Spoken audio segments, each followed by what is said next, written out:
everybody, and welcome to my new video here on Hermits United, which is my long awaited review of Engines of War.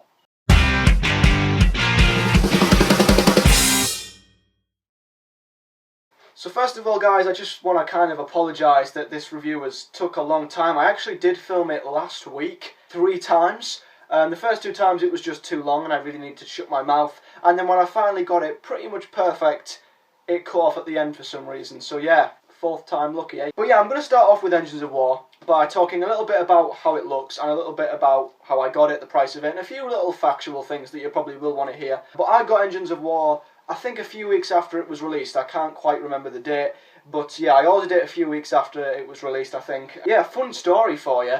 It took 3 weeks to arrive. Yes, I was sat waiting for weeks on end. It was like 2 weeks late, I think. So I thought, you know what, I'm going to phone BBC Shop, and I'm going to email them as well to see where the hell it is. And they said, oh, it's okay, you know, we realise it's probably got lost in Royal Mail, so we'll send you a free replacement. This is the free replacement. Then 1 day later, this arrived. A battered and bruised Engines of War. Honestly, it looks like John Hurt coughed on it. It's destroyed. So now I've got 2 Engines of War. Do you want it? You can have it. It'll cost you though. So anyway, enough about Royal Mail just failing at life like they always do. Let's talk about the facts. Now, I got this for about £9.99 on BBC Shop.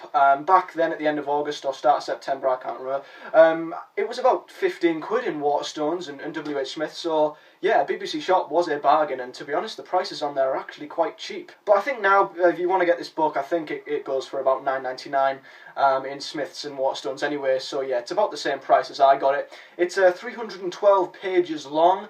And believe me, that's not long enough, because I did not want to stop reading this book. So like a DVD review, we're going to have a quick look at it, because the first thing I did notice about this book is how good it looks. The cover just looks amazing, of John Hurt's War Doctor, just looking like, oh my flipping god, epic. It's got Daleks surrounding him, a normal Dalek just shooting like Daleks do, and then a Dalek here with a ginormous cannon, which I will get onto later. And in the background, of course, there is the Citadel. There's loads of, like, the attention to detail on this is just amazing. You know, there's like galaxies in the background, like a fiery universe. There's loads of explosions, Dalek ships, and of course it's got Doctor Who, the BBC logo, because they just like to keep reminding you that they exist.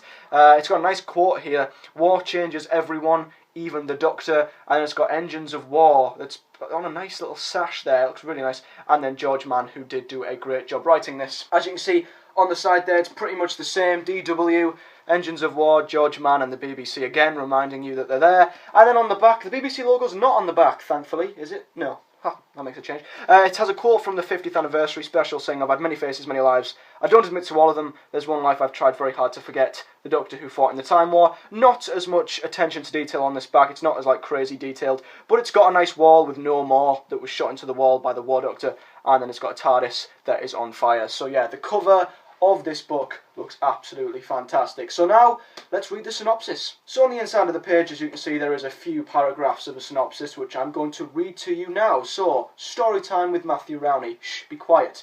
The Great Time War has raged for centuries, ravaging the universe. Scores of human colony planets are now overrun by Dalek occupation forces. A weary, angry Doctor leads a flotilla of battle TARDISes. You heard? Battle flipping TARDISes. My god, that's so awesome. Against the Dalek stronghold, but in the midst of the carnage, the Doctor's TARDIS crashes to a planet below called Moldox. As the Doctor is trapped in an apocalyptic landscape, Dalek patrols roam amongst the wreckage, rounding up the remaining civilians. But why haven't the Daleks killed the humans? It's actually quite disturbing. Searching for answers, the Doctor meets Cinder, a young Dalek hunter. Their struggles to discover the Daleks' plan take them from the ruins of Moldox to the halls of Gallifrey, and set in motion a chain of events that will change everything and everyone. And I have completely failed there by completely missing the cover of the book. Give me 1 second so I can do this epic fold. Hang on a minute. Hang on. Oh my god, I think I've broke the book. This did not really go to plan. There! That's what I meant to do, yeah.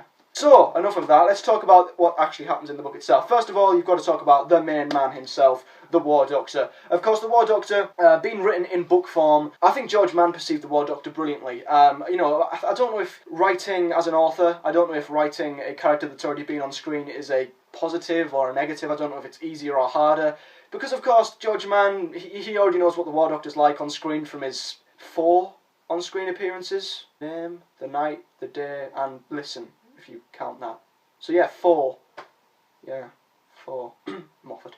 But yeah, from his 4 on-screen appearances, George Mann, I think, has done a very good job, you know. I mean, you could say that he's more limited with the character because he's already been written on screen, or you could say it's a positive because he can kind of look at the on-screen character and write from there. But nevertheless, he writes the War Doctor brilliantly, you know. He could have written the War Doctor in a way where his dialogue just wouldn't have suited his character, but every single bit of dialogue that the War Doctor has in this, you can just imagine him saying in your head, you can imagine him doing all these things, and it makes him even more epic. I will say that maybe he is a little bit darker in this than in The Day of the Doctor, but in The Day of the Doctor he wasn't as dark as he was hyped up to be anyway, and he's not that much darker in this. I think the one side of him that does come out, obviously, is the war side of the War Doctor. That comes out very, very well, because there are scenes where the War Doctor is basically being a general, bossing people about, sending people into fights, and basically leading, as it said, a flotilla of battle TARDISes into big, massive, you know, space fights with Dalek ships. So yeah, there are some pretty epic moments in this. Another thing that George Mann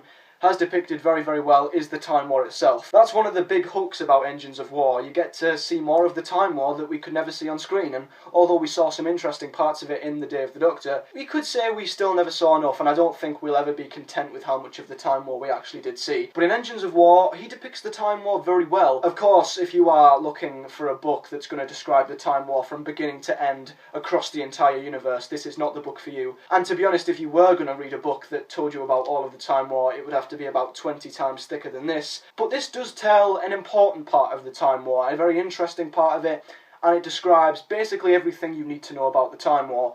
Some scenes in this, obviously from an author, to write scenes in a Time War with ships shooting each other and like Star Wars-esque battle fights going on in space, it will be a bit more difficult to write than to show on screen, but honestly, some of the scenes in this he has written so well, you can see them perfectly in your head, and they are pretty darn awesome. The Time War has been also talked about very well in this. I think he's explained it very well. Like I said earlier on, he's not talking about all of it, but he explains a lot of key moments about the Time War in this. He describes how it started, and he also describes when it started. And everyone always expects the Time War to have started between the 8th Doctor and the 9th Doctor, in that gap. You're all wrong. Yes, the fighting started in that, but in this book they do actually tell you, and they do actually justify when the Time War first started to begin. Not fighting, but when the planning started to begin. And when I read it, it blew my mind. It is just like, oh my fripping god. It's so far into the classic era, it's just mind-blowing. And when I went back to watch that classic episode, it made sense. And I was just like, oh my god, George Mann, you clever bastard. But apart from that, yeah, he describes how the Time War started, and he describes what's happening in the Time War, and of course, part of the Time War is the Daleks and the Time Lords. The Daleks in this, I think, are brilliant. Honest to God, I think they've been written better in this than they have been most times on screen. Of course, the only Dalek story I remotely enjoy, really enjoy, is Dalek, and I think this comes pretty close. Of course it's the Time War. Certain things can be written in books that can't be done on screen. I mean, I don't know if we're ever going to see a Dalek with a ginormous cannon on screen, or I don't know if we're going to ever see huge Dalek saucers fighting TARDISes in space. And I think that's the advantage of it being written in book form, is that there are certain things that you can put in books that you can't put on television. Like, you can't exactly have a Dalek kill a kid on television. Not that I'm condemning Daleks murdering children or anything. That was a bad metaphor to use. I don't condemn child abuse at all. That escalated. But yeah, you can't do things on television that you can in books. I think you're more limited on television. So yeah, he's done a great job with the Daleks, and that might be why they're a bit more menacing in this book than they are on screen, because they're kind of left to your own imagination. But they are amazing in this. This Dalek right here is called the Degradations Dalek. Any big viewers of The End of Time will know that the 10th Doctor mentioned the Degradations. That is among many references to classic and modern Who, which I'll talk about. The Daleks are great in this. The Dalek Emperor also plays a main part in this as well. It's very interesting to see the Dalek Emperor in this. Of course, Davros doesn't, because, you know, he fell into the gates of Elysium at the start of the Time War in the early days. So yeah, Davros isn't in this, but there are so many great Daleks that are. You get to learn a lot more about different Dalek ranks, and you also get to learn about the Daleks and what their plans are in the future. Paradigm. All I'm saying, they mention Paradigm in this.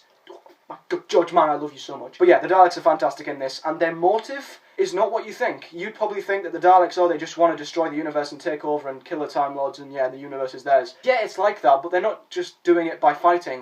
What they want to do is so clever. They want to use something, and then use that to fight in the Time War, and it's so clever.